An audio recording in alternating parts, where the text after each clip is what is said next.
Get a bit closer. There we go. Okay, I'm ready. Let's do it. I think you should get Pocky on the desk. Well, Podcast he's mascot. over there now.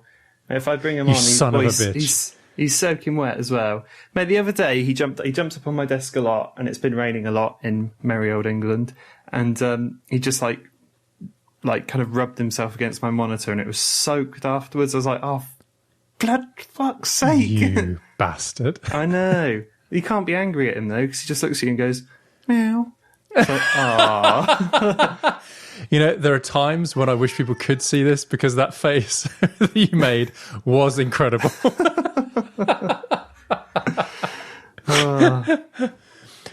Oh man! But, okay, we should start. Let's do it. Da-na-na-na-na-na-na-na. Interesting things. That's not... Interesting things said by uninteresting people.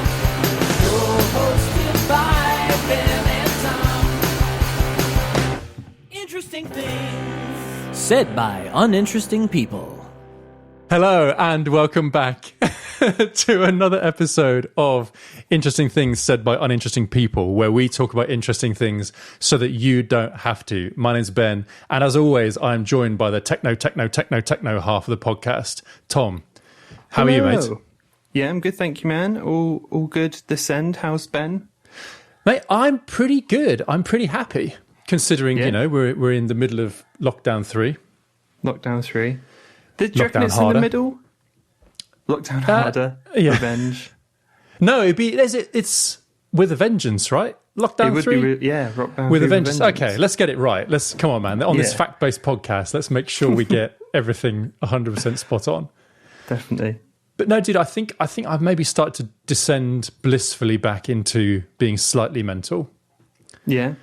Yeah, just going slightly off the Have you done anything rails. mental? Sat around in my pants. I had not to get really overshare here, but I had a massive stomach bug over this last weekend, so it was a complete write-off. So sitting around in my underpants is probably pretty close to what I was actually doing. Fair enough. Did you have to go for a COVID test or anything? No, mate. I was mercifully free of any COVID symptoms, put it that way. I'm not going to go into it on a family podcast. They weren't the right symptoms. They weren't COVID symptoms. And, dude, I've had to start doing the twice weekly lateral flow tests as well. What's that? Like the home. It's basically, it's not a full-on, they call it, it's not the full-on PCR test where you get, have it shoved in your throat and shoved in your nose. But it's more, it's a bit of a swab up the nose, and then you kind of put it in a little dropper with some fluid in a pipette, and then you put it on like a little stick, like a little plastic test, and it gives you a result in half an hour. That's pretty good. And I think it's decent, man. Yeah, I mean, I think the idea is that if you get a positive result, you've definitely got it. But if you've got a negative result, there's still a chance you might still have it. Right. So it's not like foolproof. Yeah. Mate, you must be on. You must be in line for vaccination with your sort of work. I am. I've had the emails come through. I'm waiting to get the call to say we've got an appointment for you. So I've selected the hospital. I've said I'm available at short notice.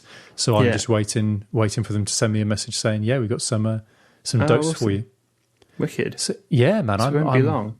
Yeah. Me and Callie have already had a chat about it over the 5G.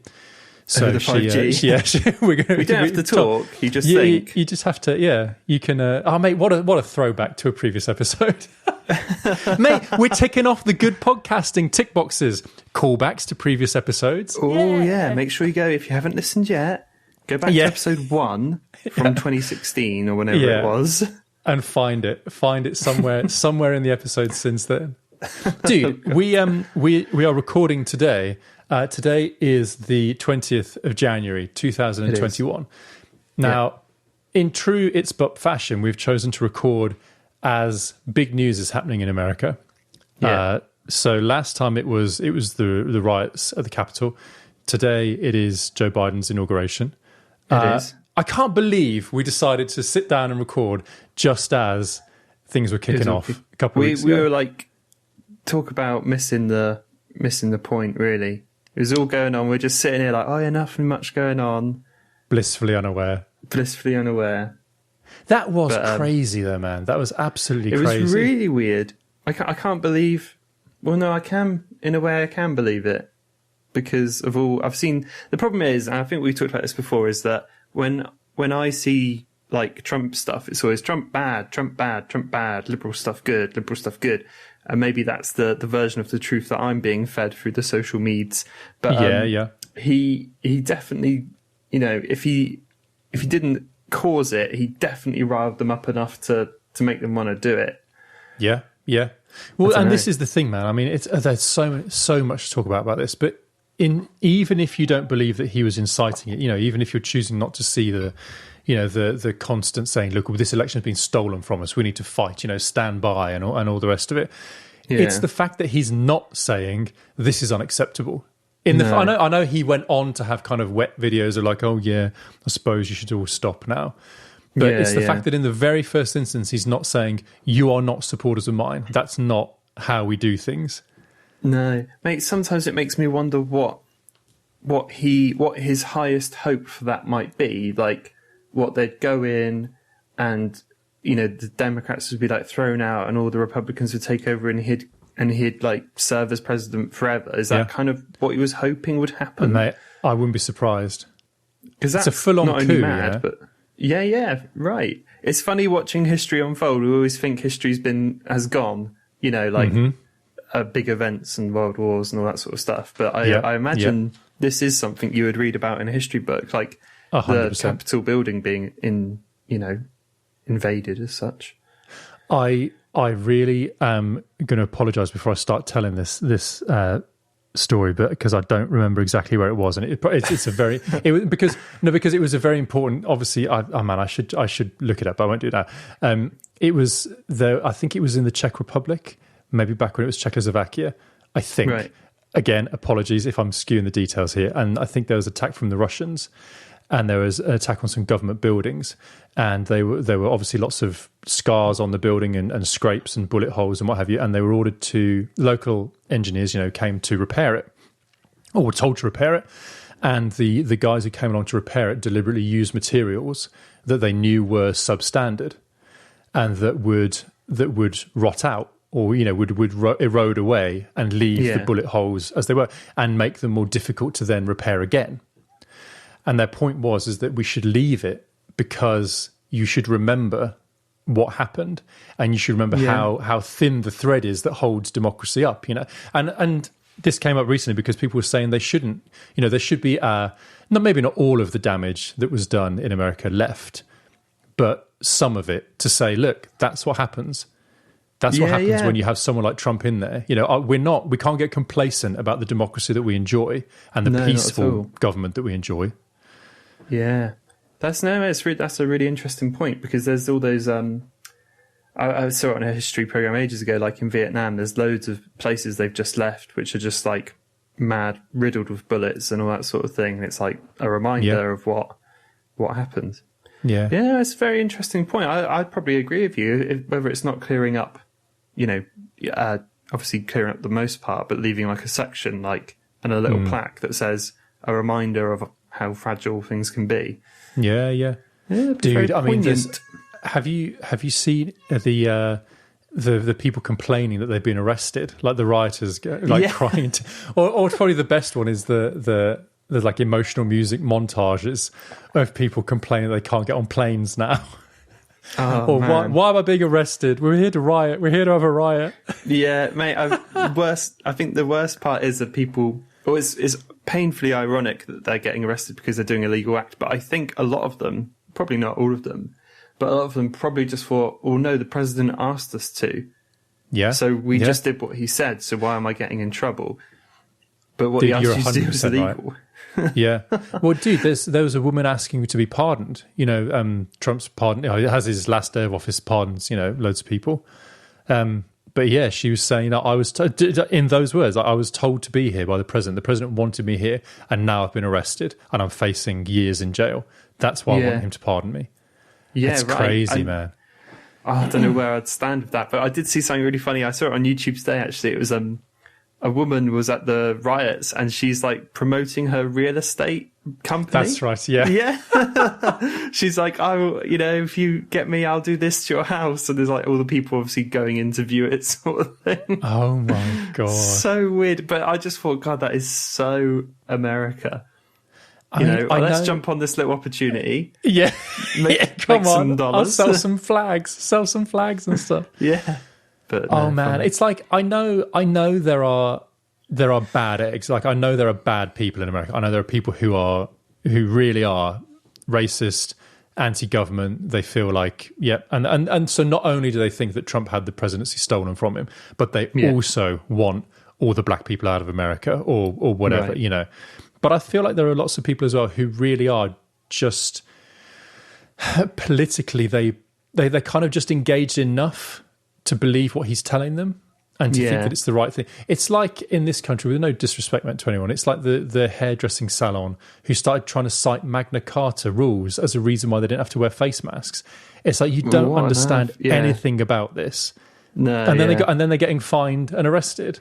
It's like, look, it's not that you're a bad person. It's like it's something that you've got. It's something that you can do. It's something that you feel engaged with. Maybe if there's not another thing in your life that's filling that need for engagement, maybe. Definitely. It makes me wonder if some people are just like in America, especially some people are perhaps just patriotic or patriots for the president, but in a regardless sense, like, sure, no, the president said it, therefore I do it, sort of thing. Because I'm a patriot and I love this country. And he's the commander-in-chief. Regardless of what the crime or the punishment may be, that's maybe why he does it. But who knows? Yeah. Mate, I don't want to jump the gun on because I saw on the list you've got a new favourite Twitter account because I think I'm starting to wonder if it's the same one. Oh, okay. Okay, fine. Well. We could try and say it at the same time, but I don't know if it would work on Zoom. Zoom podcast. Well, I'll tell you what. Do you want me to tell you what it is, or do you want to tell me what yours is? Does yours relate? Does yours relate to just what we're talking about? No. Okay, I think we might be all right then. All right, let me jump in first because it's pretty much directly related. Yeah, There's a new Twitter account I follow. It sounds like we're really bashing on them. I kind of don't mean to, but I kind of, it's hard to ignore. It's called Coping MAGA, and it's like the picture is like a little. I think it's a toad or something like that, but it's wearing like a "Make America Great Again" hat, but he looks all sad. And it's basically I know the meme you mean. Yeah. And it's loads of pictures of pictures and quotes and stuff of Trump supporters kind of just finally realizing that, oh, he's not who we thought he was, and all this sort of thing. Some of them are kind of heartfelt, like, oh, I really believed what he said, and now I can't believe that he's made people, insurrection and all this sort of stuff. Like, I'm really gutted. But a lot of people are like, the sort of people that went, why am I going to prison? I just did what the president said, sort of thing. It's like a good mix of all that stuff. But yeah, Coping MAGA. I've got it up here, and it does look amazing. Yeah, it's just pretty good. It's funny around that sort of stuff. But mate, and obviously you've got your account as well. But what made me think about Twitter a bit more recently is because obviously Trump's no longer on Twitter or Facebook or whatever at the moment. It made me realize how much stuff I was getting from him. I haven't heard a peep out of him since. I know, right? Because I only follow him on Twitter, and I didn't know any other place to get it. 'Cause, I don't really use Facebook, and I don't, the news sites I normally check just don't have a Trump section. And I thought maybe I need to go to maybe I need to go to somewhere to get it, but I genuinely wasn't sure where to go. So that, for me at least, that ban has really worked. Yeah, man. Isn't it funny though? Silencing him. Doesn't it demonstrate that's true, that you can eliminate negative influence by stopping people? I mean, I know there's the whole debate of, what is a negative influence, who decides what's negative and all the rest of it. But if you've decided that something is negative, just eliminating one or two people who are allowed to spout it and rile people up. Right. Kind of just, now, I don't want to sound naive here because I know that there's a lot of simmering. I know there's still not even simmering anger amongst the people that still support him. So I know it's not just going to go away overnight. But you're right, man. It is incredible. What also like made me think about it is Jonathan Pye, who's like if you're not sure who he is, he's like the UK. He always has a go at everything. He's like a fake newscaster but comedian sort of thing. He's great, Jonathan Pye. We love him. But he did like a video on it, and he disagrees. He says he shouldn't ban Trump from Twitter. And I was like, oh, that's an interesting perspective. Why? And he kind of cites the, better the devil you know sort of thing. If Trump is on Twitter, we can see the bullshit. We can see where he's coming from. We can, pinpoint where things are happening. He said, when the next Trump comes along and we can't see it, that's when we're in real trouble. Yeah, sure. But that was an interesting point. I don't know if I overly agree, but yeah, I don't know, man. It is a very interesting point. It is, and it's almost like okay. I feel two ways about it. The first way, I think, is in the practical sense. Wherever someone can have a reach like that, even if it's like that fucking Parler or anything like that, if a new app springs up, then it's not that will ever be hidden. You can't have like millions of reach and have it hidden from the left, so to speak. You know what I mean? Sure. So on a practical level, I don't know. But on the other hand, man, I mean, I've said this before maybe about politics in this country. If we had, like with UKIP, take UKIP as an example, and their role in Brexit and the road to Brexit. Yeah. If we'd have had, because UKIP got votes, they just didn't get seats in the House of Parliament. If we'd have had some whatever system you want to use, where they had a voice in the Commons, and every now and again they could put their hand up and go, "Hey, we really think immigration's out of control," right? Then I heard the expression a long time ago. People said, if you've got 5 mates and one of you's constantly saying they want to go to a strip club, eventually you're going to a strip club. Because it's like, because if one of you keeps going on about it, if you had this voice, however much it had to be debated, and maybe UKIP supporters would have heard articulate debate against maybe some of the things they were arguing, eventually there's going to be a swell in Parliament to go, you know what, okay, let's just remind everyone that we do have the power to control whoever we want to come in and out of our country. That's not because of Europe. Do you know what I mean? So giving them that voice. So maybe Pye's got onto something. If you are able to express that voice, maybe there's a problem when that voice isn't heard in the mainstream. Yeah. Because then all you get is the people who do support it rallying up and riling up until it boils over, maybe. That's the thing, isn't it? But that also comes straight back round to like when people say, freedom of speech. It's like, yes, you do have freedom of speech, but if you're speaking on if someone walked onto your front lawn and started saying whatever they like, you'd kick them off your front lawn, wouldn't you? That's exactly what Twitter's done. You're welcome to speak about that elsewhere, just not here. Yeah. Mate, you're exactly right. And I've been thinking about this a little bit recently, thinking like with online discourse, because most of our talk is online now. And there's never going to be a public online space. It's always going to be a website that's owned by someone. Yeah, exactly. You can't not own a bit of the internet. So it's like, what do you do? Somebody. It's like where can you have free speech online? I don't know. Yeah. Maybe a question for another day, maybe, or a better podcast than this. But mate, just before I tell you because my favorite Twitter, my new favorite Twitter account is a bit of a left turn. Just to kind of wrap this up, like what I mean, what do you think is going to happen now Biden's president in a kind of short summary? I guess. Like, what do you reckon? I guess my biggest hope would be that the pandemic gets taken seriously. That's what I would hope for all Americans, because we can cast our view, but we aren't Americans. So at the end of the day, it's not really our it's not really our business. America arguably affects the whole world, so you could say it is our business. But that's what I would hope, because it's pretty non-partisan. If everyone gets a vaccine, if they start doing national mask mandates, all that sort of stuff, the deaths go down. That's what I hope will happen this year. And I just hope people will be a bit more, I hope, like, again, to quote Jonathan Pye, I hope Joe Biden's the double dose of Valium that America needs, just to calm down, get back to business, back to work sort of thing. Yeah. That's my hope. What about you? Mate, I hope the same. I think that pretty much hits it on the head. I think it's not going to be, today isn't going to be like a light switch moment where everything all of a sudden changes and all of a sudden, everything's better again. But I think if we could just return to some kind of center, I think that would be helpful. That would be very helpful. definitely. But yeah, we'll see, man. I mean, who knows? Who knows? I mean, with talk of more protests, like riots and things planned, who knows what's going to happen? Let's also hope today goes well. You've got the news up, right, Ben? I have. I deliberately, just because, right? We haven't mentioned this since we started recording, but I've decided I'm going to keep like the live news from today from America up on here, just in case we get caught out like last time we recorded. The Philippines see close and friendly ties with Biden administration. The Europeans. All good so far. Yeah, everyone's happy. Everyone's expressing their happiness at what's coming in. Mate, right. Let's talk about happier things. My new absolute favourite Twitter account is science diagrams that look like shit posts. Okay. Now to kind of understand this, I guess you have to define what a shit post is or what shit posting is.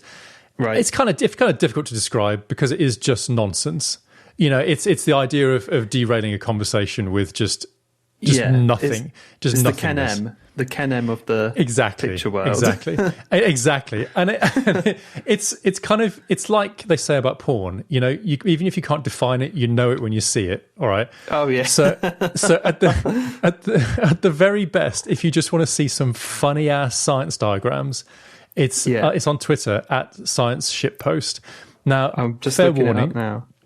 Fair warning, this isn't necessarily a bad thing, but the person who runs the account also does a lot of charity posting for various different people who are struggling with medical bills, people who are going through surgeries, all stuff like that. So you might have to wade a little bit through some stretches of the feed. But when you find the good ones, oh my, are they good ones? Hey, I've gone onto the account and it's like followed by loads of people that I already follow, so it's clearly a quality account. Yeah. So yeah, dude. I mean, there isn't, on a podcast, there isn't really a lot to describe of, because this is basically a very visual medium here. But it is, It's just funny. If you think it might be up your street, even if you don't think it would be, maybe just check it out. And if you get the vibe, I think it will be worth a follow. I think you'll very much enjoy it. Definitely. Oh man, there are some here that I'm just scrolling through now, which I need to forget. I need to remember that we're actually doing a podcast and should focus on the recording. Definitely. But yeah, it's definitely worth having a look for sure. Dude, I do have some other semi sort of good news. Go for it. Let's have some good news. And I'll tack it in only because it's quite a short good news sort of segment. Let's do it. We talked about electric cars before. And general green cars and Tesla and old Musk. Yeah. The road to fast charging car batteries seems to be getting really short. I was reading something yesterday about there's an Israeli company called StoreDot, right? And they've been demonstrating batteries, and they're saying these aren't prototypes. These aren't like lab made devices. These are rollouts of the actual batteries. They can charge 100 miles of charge in 5 minutes. Wow, that's pretty incredible, isn't it? Yeah, dude. They reckon they have them perfected in the next 4 years, so by 2025. Whoa, isn't that crazy? There's a lot of stuff about cars, electric cars at the moment, because there's all these rumors flying around that Apple are really considering, or they have been for a long time anyway, but going in with Hyundai to make a Apple car or something, or they're talking about incorporating their battery tech and all this sort of stuff. It's an interesting time for electric cars, definitely. That's going to be absolutely incredible. I mean, if you can imagine having Siri in your car. I mean, as part of the actual car itself. Well, yeah, that's the thing, isn't it? But yeah, man, that's awesome. I actually watched a video on a Tesla. I seem to get Tesla stuff recommended to me all the time on YouTube. Sure. I always do the little I'm not interested because I can't afford one and I'm not going anywhere. It's pandemic, so I don't want to see it. But I did watch one the other day. Someone drove from Scotland down to St Ives, and they only needed to charge once, in the immediately. So they charged at Gordano Services or something. Oh, it was pretty old incredible. Gordano, wow. Right? Yeah. The old Bristol Services. Oh, nice. It was interesting. I was quite cool. I was always worried that was my main I guess what I saw as the drawback for electric cars was that kind of tension of like, oh God, we need to make sure we're somewhere we can get charged up, and then it's going to take hours, in line at the petrol station to get sorted out. But if that comes on, it's about 40. I think the matey boy said it was about 45 minutes to get a full charge. Which, if you think about it, obviously it takes if you fill up with petrol, it takes 5 minutes. Yeah. So there is disparity there, but wow, 45 minutes for a full charge. When you think about it, it takes longer to charge your phone. Yeah, that's very true. Actually, yeah, that's very true. Well, the nice thing is, man, incredible. I mean, the batteries they're looking at using, because they're not lithium ion. Because they do. I did a bit of a deep dive on this. Right, it's to do with the fact that if you try and charge lithium ions across the battery too quickly, the ions just turn into metal. So it reduces, it knackers the battery. So if you can't overcharge, you can't charge them too quick. But they're talking about using different metals and maybe like silicon-based ones, and I think it's chromium, perhaps, ions in batteries. So not lithium ion anymore, like a completely new generation of battery technology. If they get that right for cars, I mean, on the flip side of what you're saying, imagine how quickly you could charge your phone. Yeah, that's true.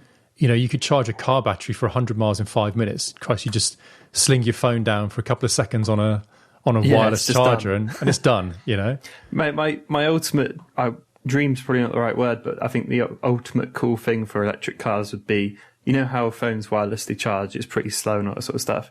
But if you imagine the whole of the motorway is like wirelessly charged, so when you get on the motorway, you actually charge up, or you don't lose any battery if you're on the motorway. That would be pretty awesome.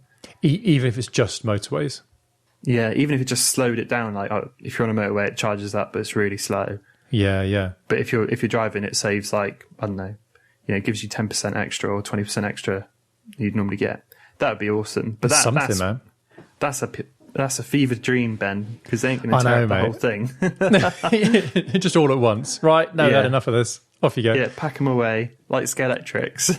See, man, I find that weird because it's like it's always difficult to predict what the future is going to look like, in your life. But that's something that is coming in our lifetime. Like silent electric cars, it will be, the diesel cars, petrol cars will be an absolute thing of the past. It'll be weird, won't it? I think, what is it, but our government has said at a certain point, is it 2030 or something, you can't buy a diesel car anymore. Yeah. Or you're just not allowed to make them anymore. So I've got a diesel car right now. I've got a Relic. Oh, mate, dude. Still Big flying the flag diesel. Strong. Yeah, right. Yeah. They'll never take it away from me. It's like the people who throw the blood over people wearing fox skin scars and things. Yeah. You get people throwing oil over the windscreen. Like, you dirty bastard. Dirty bastard, stop polluting. Oh, well, man. Dude, hey, as someone who does a bit of running, I can tell you, knowing that a car's coming by being able to hear it is actually a benefit. So mate, you keep spluttering along for as long as you like. I don't mind. I will. I'm not killing people. Just slowly and differently. Yes, slowly and inevitably. Dude, that's all I had to say about that, really. I just thought it was, it's an interesting thing and therefore technically qualifies to be mentioned on the podcast. That is true. Dude, I see here, I did see you talking about doing some live streaming, perhaps. Yeah. Actually, this is something I did want to talk about because I would value your opinion, but then if there's any listeners that would want to can they throw a comment on? They can on YouTube. You can find a comment on YouTube. Yeah, you can find it. You can message us or whatever. But no, I've been thinking about basically, I've been watching other YouTubers do some live streams recently. It's been really fun. Like, if on the off, the problem is I've been watching really big accounts do it, and if your question doesn't normally get read, but someone did read my question the other day and answered. I was like, oh, that was cool. And then I just watched the next kind of 20 minutes, half hour of someone just answering questions. It was a tech channel. And it was really interesting. I thought, oh, that's cool. Cause I find Q&A videos, I've only done one.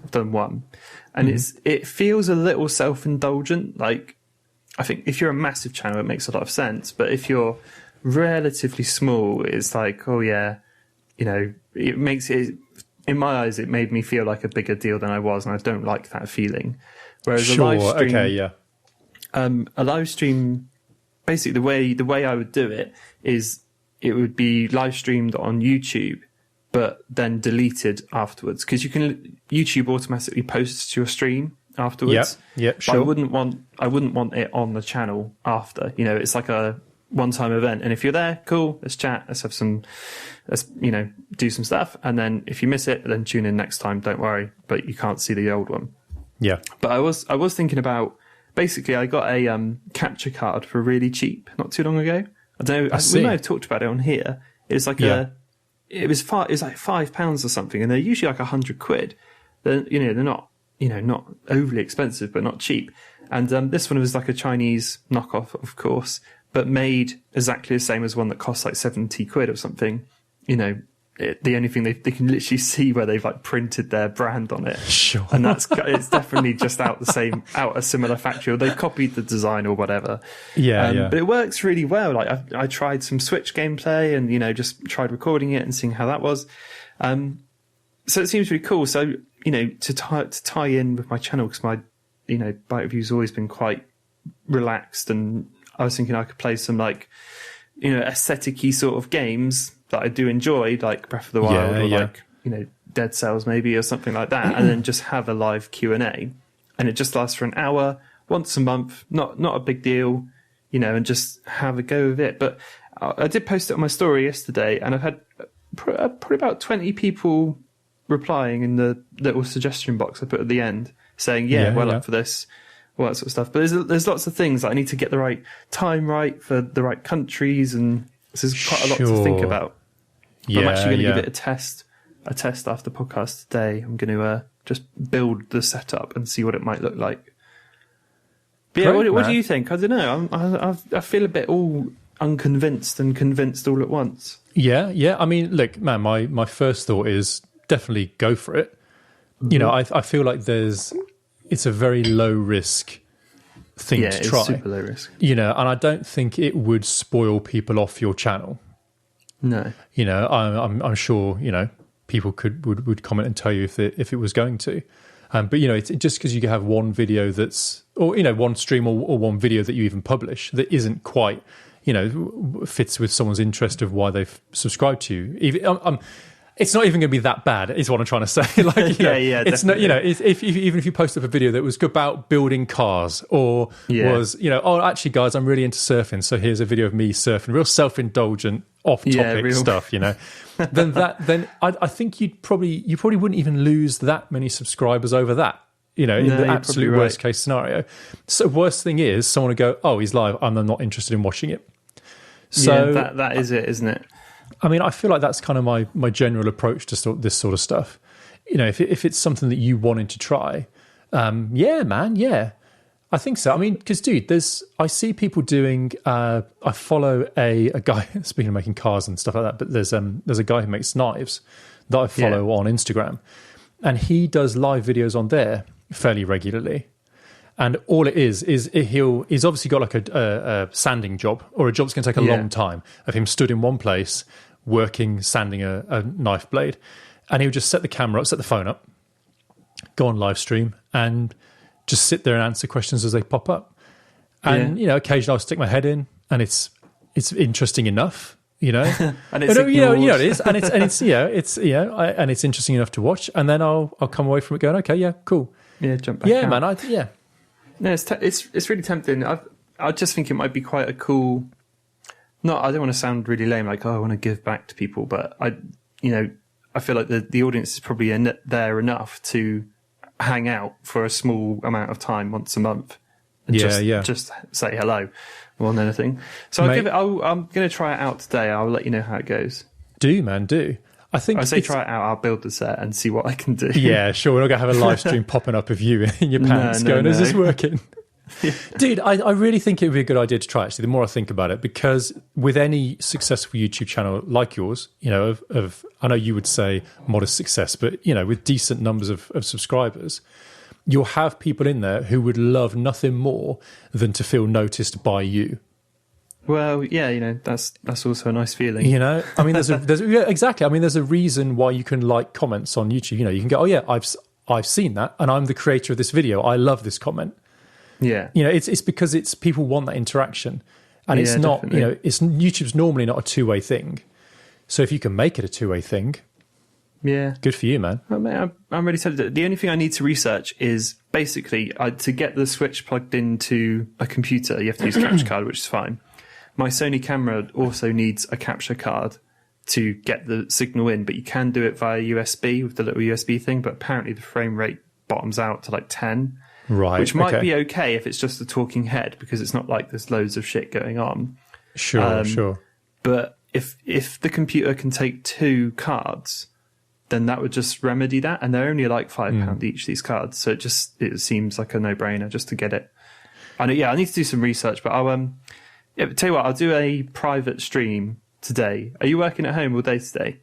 I could be around. I'm pretty sure. Okay. I was going to say to you, I've got the dentist later that I got to go off to. The dentist. I'll fire you a link if I get a private one going, and I think it's okay. If you're in, cool. If not, don't worry. But yeah, man. If not, it'll be exactly like I talked about. It'll be like, dunk my head in. Oh yeah, nice one, Tom. Yeah, it looks great. It looks really good. Oh mate, I've got to go. Oh no.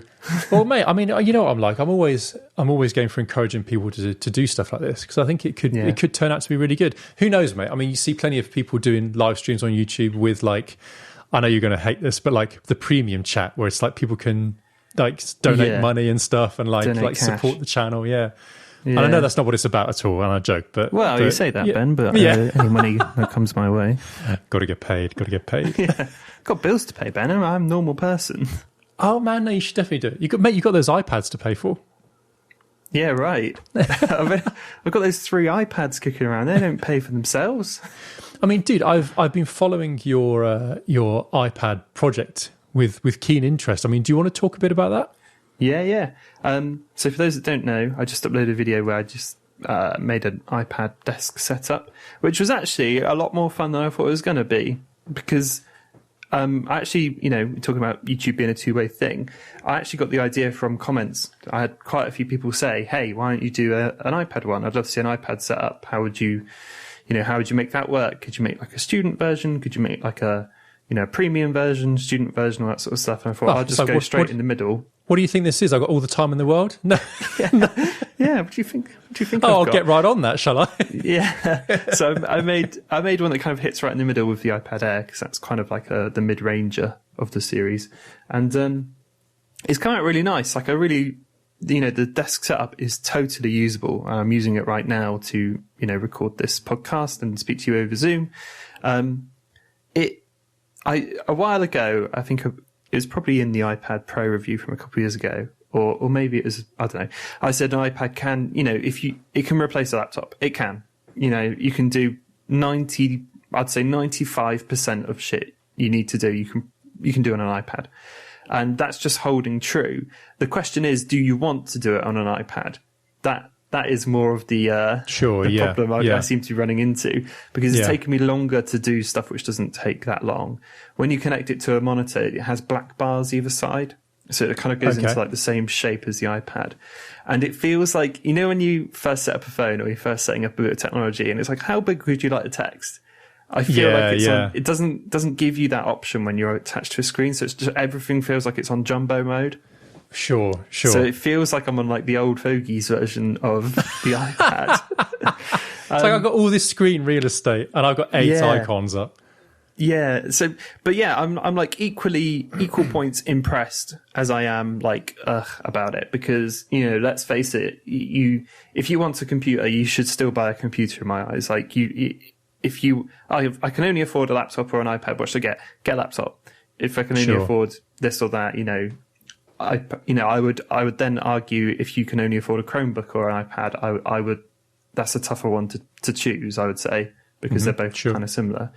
But the iPad's it's awesome, and basically I'm trying it for a week. I've got loads of shit I need to do on it for a week. Like we said before the podcast, I'm editing the whole video on the iPad too, so the video will be edited on the iPad. And that's already not much fun.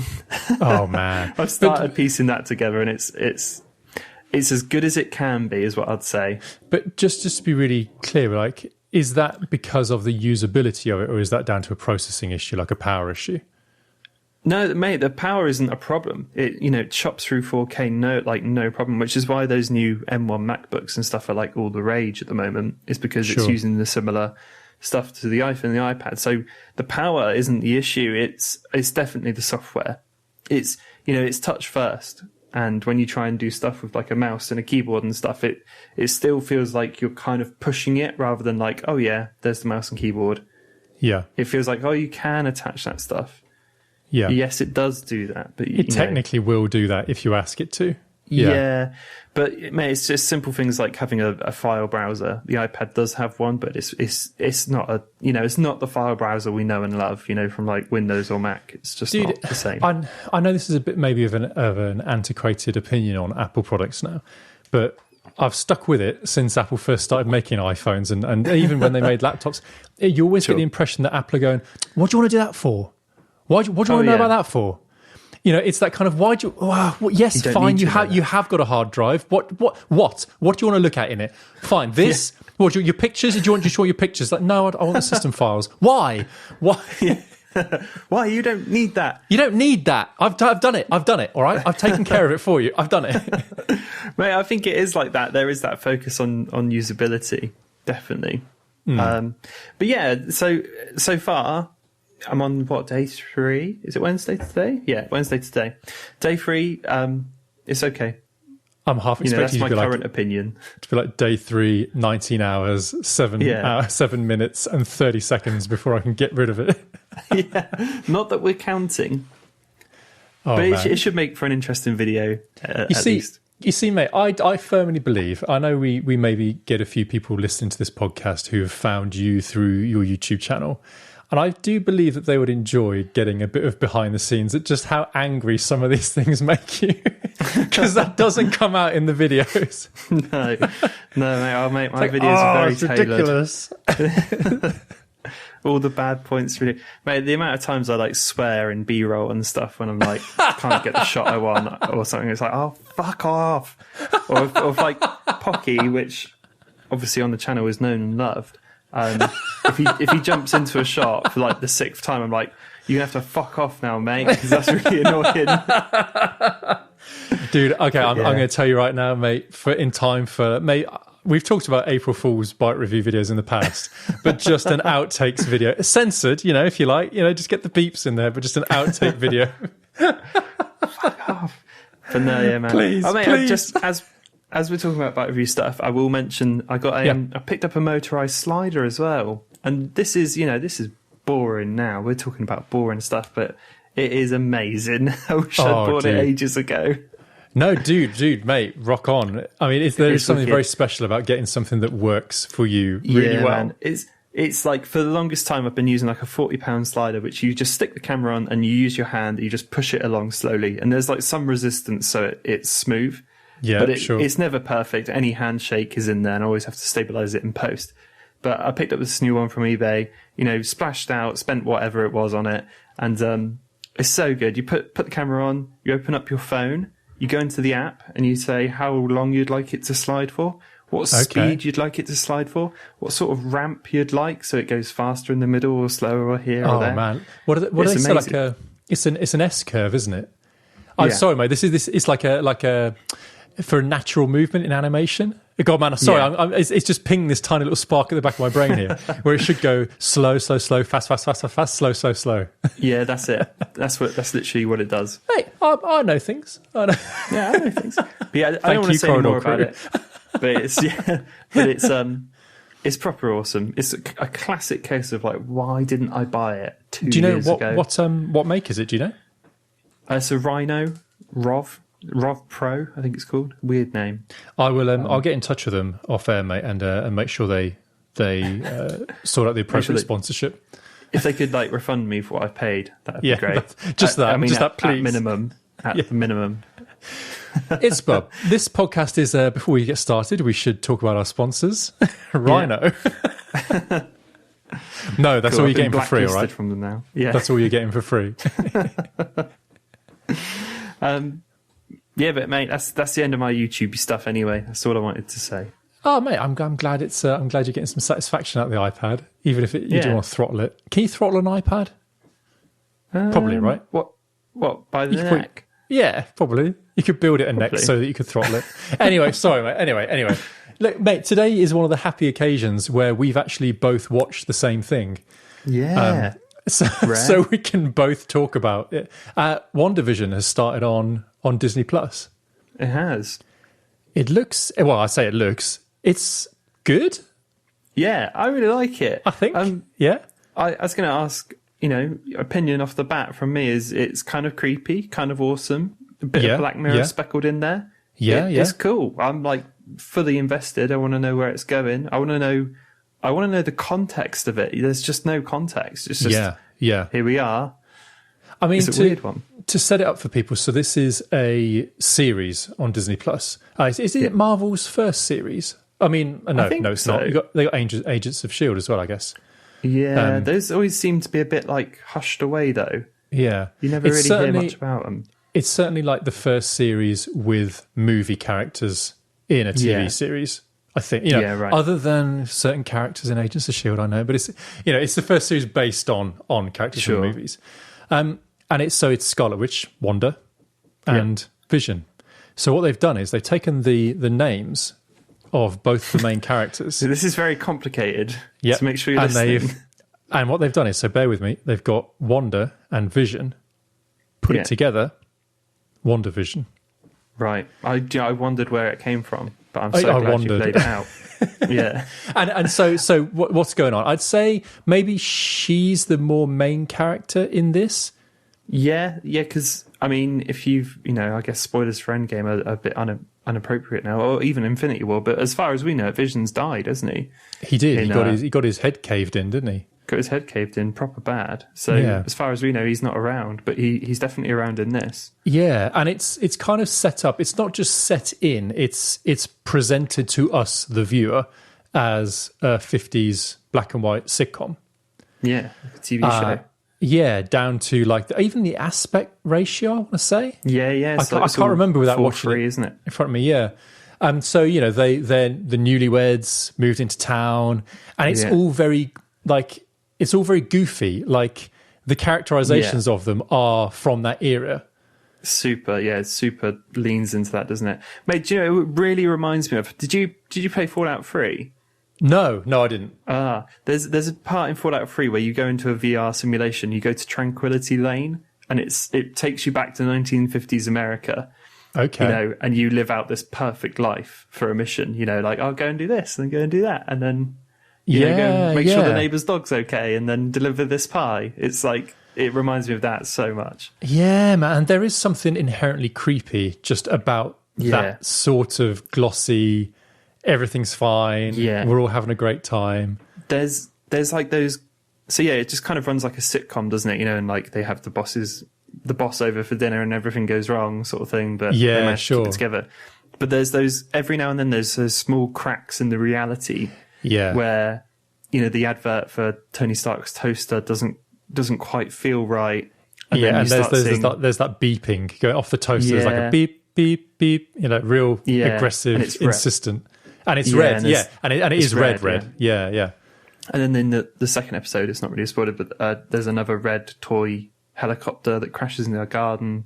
Yeah. There's that. So there's sort of like the idea that she's either being kept there or has made it up herself, or someone's trying to get, or she's asleep, or she's like locked herself in some sort of dimension.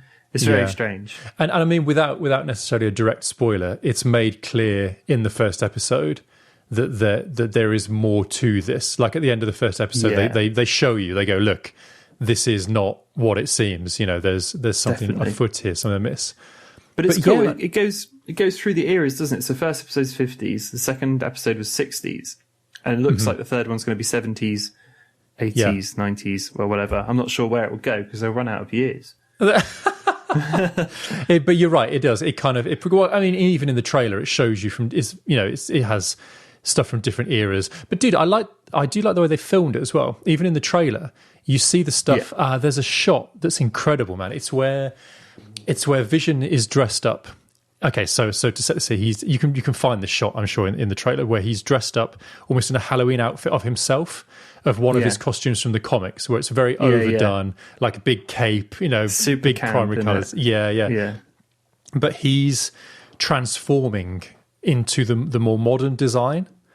But, so the cape string, but as he's doing it, he's got like energy lines on his face, but it's done the same way that it was done in the 80s, where you can see it's like Tron style, where it's been drawn on. Yeah. And it's detail like that, where it's filmed and produced in the same way as it was in the relevant era. It's very cool, man. Yeah. You know what? I'm also quite refreshed to see something that's from Marvel, because I'm into it. I can enjoy all sort of the superhero-y sort of stuff, but it's refreshing to see something from them that isn't big blue laser in the sky. We've got to have bam kapow, everyone's fighting each other. Yeah. Now we have to find this Jujaw, to take to somewhere else and get the MacGuffin into the cave. Mate, I like the idea that they're focusing on those what seems like smaller stories, because how can you go any bigger than Endgame or Infinity War? You can't. So why try and live back up to that? Why not tell a more interesting, small, contained story? Yeah, which is what I hope they do moving on, because you can't. I think for us especially, I feel like that was our Star Wars. Our parents had Star Wars. We had Avengers: Infinity War. That was the biggest cinema event. That was the thing I was most excited for. Infinity War and Endgame. My God. Yeah, man. And it was such a culmination as well. So it is, you're right, man. I mean, maybe this is a nice way to kind of subtly start a new build-up. Because I'm sure it is. There are already people talking about, maybe this is people who don't want to accept that it could just be just a small self-contained story. This happened to Scarlet Witch. Done. Yeah. But people are already going, oh, well, excuse me, is this going to be how we work mutants into the new Marvel universe? Because obviously now that X-Men is moved away from Fox, that's it, and Fantastic Four are coming. Yeah. So is this going to be a way to kind of set that up? And it's like, well, maybe, but maybe not. Maybe it is. Yeah. Maybe it can just be something that's one and done. I know it's all wrapped up in contracts and stuff, but I feel like the Marvel Cinematic Universe, like, in my eyes, kind of did away with the ones that didn't really fit their universe and just kept the ones that did. I'm sure they could have worked it in brilliantly, but, when they said, oh, X-Men won't be a part of it, I wasn't, it didn't feel like that was a big miss for me. No, sure. Especially Fantastic Four. I always see those as like, you kind of, Fantastic Four especially seems like classic comic book, not, I don't know. Well, dude, see, for me, it's an interesting one because, like, Fantastic Four, I'm not a massive fan, but they are huge in the comics. Like, they have people who are die-hard fans. And I wonder whether it is just because they've had some really shitty films made. And because there was that weird thing, isn't there, where they, like, it was in the studio contract where they had to keep making films or they'd lose the license. And that's why we got, like, rollout of the same story again and then the same story again and another origin story. So yeah, man, I don't know. Now that they're back at Marvel, maybe it'll be different. Maybe I'm hopeful. Mate, I'm sure like when they got Spider-Man back as well, same thing. You kind of get that little bit of hope. That was handled so well. Bringing Spider-Man into it was like pitch perfect. Yeah. I couldn't point a fault out on how they did it at all. Mate, not to get sidetracked from into other Marvel stuff, but have you seen the casting news for the new Spider-Man movie? They're going to have... Yeah. They got the other Spider-Mens in it as well. That's cool. That's cool in itself. Mate, the biggest rumour that I'm excited about is that Charlie Cox is going to be in it. Yeah, Charlie Cox of Daredevil fame. Oh, please make that a thing. Just as Matt Murdock, the lawyer. You know what? That'd make me happy. Yeah, that would be good enough. Because, dude, Cox deserves it. He played that part well, and it was such a good series, man. To lose him. Agreed. Oh. Mate, even if Spider-Man goes past him and he goes, wow, that kid's fast. Even if it's just that, fine. No, mate, I hope, my biggest dream for that would be they'd bring him into the universe and give him a film, I guess, or something like that. Or just reboot the series properly. Because you know what, mate? If they did a Daredevil film and it was just a film version in exactly the same style, same actors, same cast as the old series, that would be Marvel's Batman. Yeah. That would be it's got the right grittiness, doesn't it? Yeah. Like, and capture that kind of the base that maybe they're not getting. Like the male viewership, who is like, oh no, stupid, stupid superheroes. Whatever. Yeah. You show them a superheroes just around kicking ass and taking names, and it's all taking place in dark corridors. It's all very kind of Jason Bourne-y. No you over pick 'em up, superpower, just people getting the shit beat out of them, Yeah. and it looked genuinely painful. Like, oh gosh, like he's really fucked now, dude. I think, I don't know why I haven't really thought about that, but I really think a Daredevil movie would go down well. Yeah, I'd be mad keen for it, because, like you said, they could really go down that, super, what people love about Batman films, I guess, that really down to earth. They're not particularly fighting super villains. It's more. It's just this is going to hurt. Yeah. But the to jump back and forth, the trailer for The Batman looks great. Oh man, yeah, dude, it really does. It really does. Yeah, I mean, I can't remember if we talked about it, but there's that bit in the trailer where he punches a guy and just doesn't stop punching him, and everyone's just watching him like, oh my god. Yeah. This is going to keep hurting. Yeah.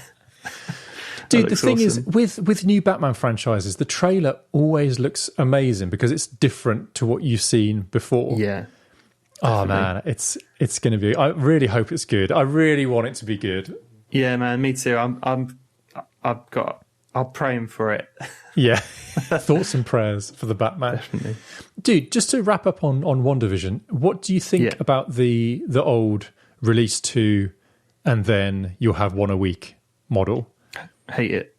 Do you? Do you? That's interesting because you think, okay, because I don't. So what? Like, why? What are your problems with it? No, I guess my only problem is that usually, especially with like a Netflix release, you're just so used to having all of it. Me and Callie watched both episodes back to back, and like we usually don't watch any more than 2 episodes of something in a night. 2 episodes is fine. I was saying to Callie, I was like, I want to watch more tomorrow, but there is no more to watch, because we'd probably watch through that in like not massively quickly, maybe within 2 weeks. We'd probably get through it. But like, I don't like the idea that I have to wait for one, because Callie was saying yesterday, she goes, I'd rather just wait for it all to be out so we can watch it at our leisure, not on Mickey Mouse's time. Not when the mouse tells me to. Yeah, so no, I'm not against it, but I would rather have it all. I'm kind of I kind of don't mind it. At worst, I don't mind it, because I kind of feel like that delay. I don't. Maybe it's just because it's novel. Maybe because I miss having that delay. Because of course the Boys was released more recently on the same kind of structure. Yeah, it was, true. I wouldn't want it to be everything, but I don't mind having like one thing that I'm watching where I do have that little bit of anticipation. That kind of I can't wait for next week now. That kind of excitement. But I do get it though. I do get that it's like, well, I want to watch it. And now I feel like I have to watch it on the day it comes out. So we're going back to the times when you're telling me when to watch TV. Yeah, but like you said, there's nothing wrong with it. And in a way, it gets you to, I can see it from a business perspective. Like, well, how are we going to keep the subscribers there? Yep. We need to make sure that, there's something to keep them going, which I guess must have been an internalized thing at Netflix. They must have really mulled that over and tried to decide what the right thing to do is. But no, 100%. Yeah, I'd rather have it all. I'm putting it out there. Give me the lot. Give it to me now. Yeah. But dude, of course, we've got lots of other Marvel series as well to look forward to. So who knows? Mate? We're going to be watching superheroes and Star Wars, Space Wizards until the day we die, mate. Yeah, and I'm fine with that. I'm fine.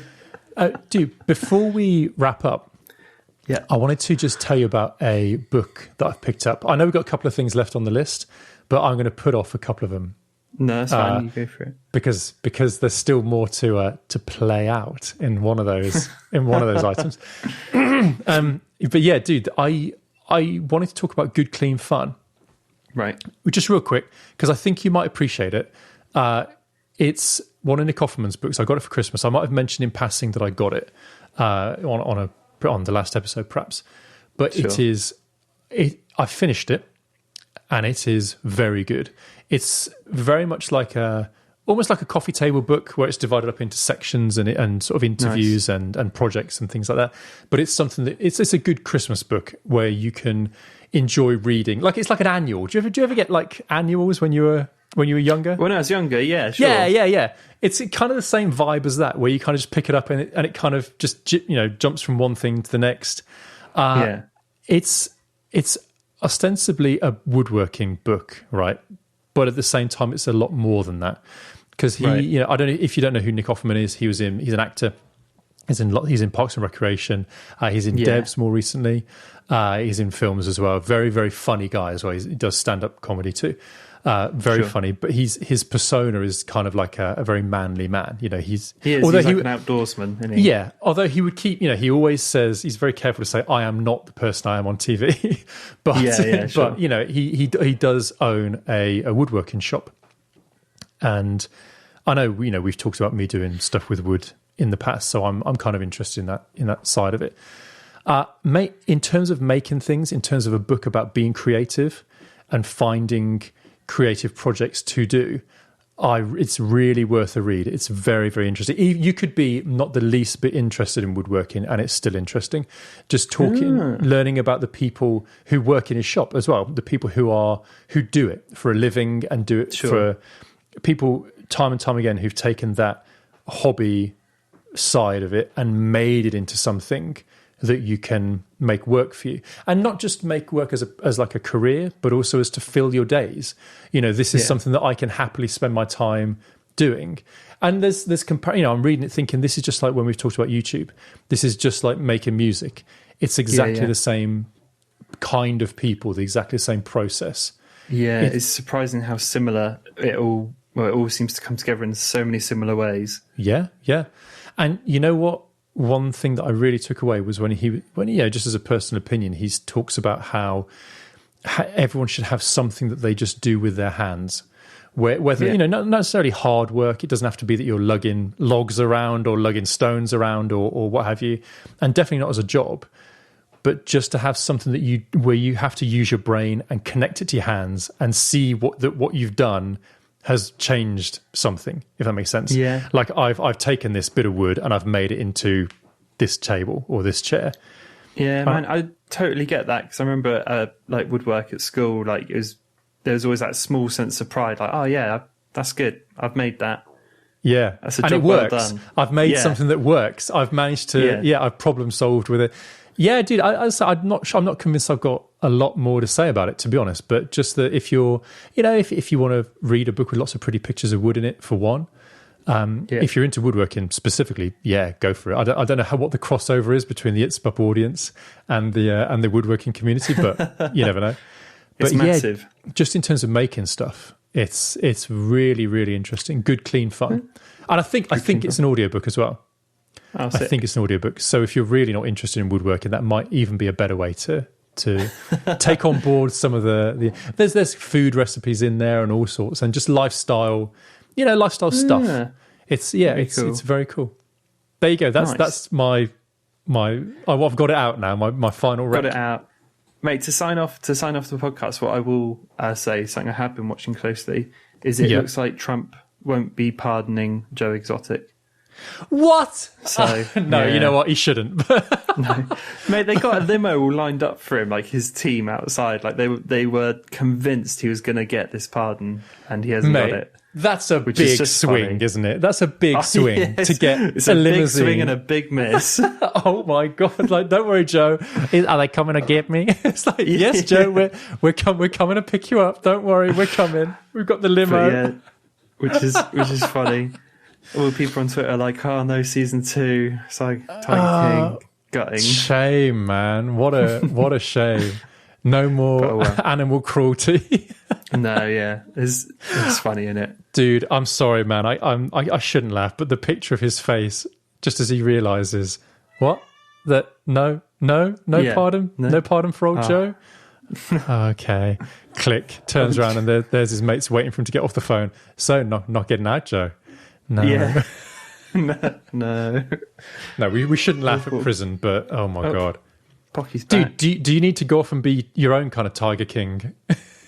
Yeah, right. Look. Hello, mate. He's not going to meow into the microphone.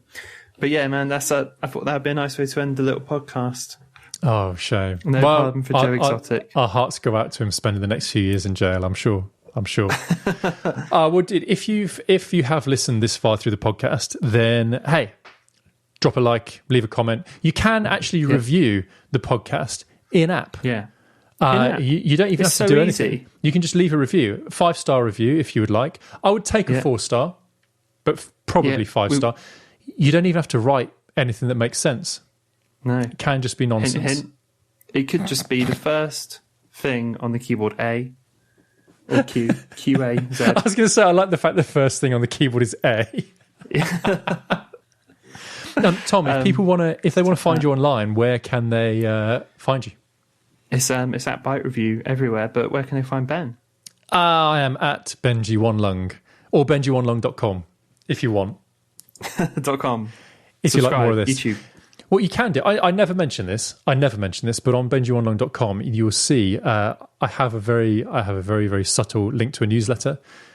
If you're interested, there is actually an option on there where you can sign up to be notified when a new podcast episode drops. I do that a little bit before we post online about it. So, hey, offers there, all right?